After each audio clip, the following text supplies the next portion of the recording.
अगर आप सोचते हैं विटामिन डी सिर्फ बोन्स के लिए इंपॉर्टेंट है तो शायद आप एथलीट फिजियोलॉजी का सबसे इंटरेस्टिंग पार्ट मिस कर रहे हैं।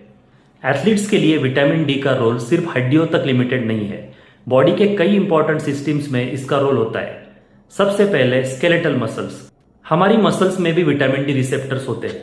इसका मतलब विटामिन डी का रोल सिर्फ बोन्स तक लिमिटेड नहीं है, ये नॉर्मल मसल फंक्शन का भी एक इंपॉर्टेंट हिस्सा है। लेकिन बात यही खत्म नहीं होती। फास्ट बॉलिंग, बैटिंग या फील्डिंग में सिर्फ मसल स्ट्रांग होना इनफ नहीं होता, बॉडी को राइट मसल्स राइट टाइम और राइट सीक्वेंस में एक्टिवेट करने पड़ते हैं। इसी को हम न्यूरोमस्कुलर फंक्शन कहते हैं और विटामिन डी इस सिस्टम का एक इंपॉर्टेंट हिस्सा है। अब बात करते हैं बोन्स की।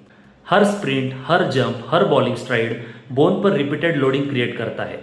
लेकिन बोन एक डेड स्ट्रक्चर नहीं है, यह एक लिविंग टिश्यू है जो कंटिन्यूअसली ब्रेकडाउन और रिबिल्ड होती रहती है। और इस प्रोसेस में विटामिन डी और calcium metabolism important role play करते हैं। ट्रेनिंग के बाद सिर्फ मसल्स रिकवर नहीं करती, मसल्स, बोन्स, कनेक्टिव टिश्यूज और नर्वस सिस्टम भी एडप्ट करती है। Adequate nutrition including sufficient vitamin D status in adaptations को सपोर्ट करता है। एंड लास्ट, एक एलीट एथलीट के लिए सबसे बड़ी स्ट्रेंथ सिर्फ टैलेंट नहीं होती, कंसिस्टेंसी होती है। और कंसिस्टेंसी ट्रेन करने के लिए ओवरऑल हेल्थ और इम्यून फंक्शन मेंटेन करना भी उतना ही इंपॉर्टेंट होता है। इसलिए विटामिन डी को सिर्फ एक विटामिन समझने की गलती मत करिए, ये एथलीट के बॉडी के मल्टीपल फिजियोलॉजिकल सिस्टम्स में रोल प्ले करता है। नेक्स्ट रील में बात करेंगे कौन से foods naturally vitamin D provide करते हैं और क्या सिर्फ डाइट से एथलीट की रिक्वायरमेंट पूरी हो सकती है।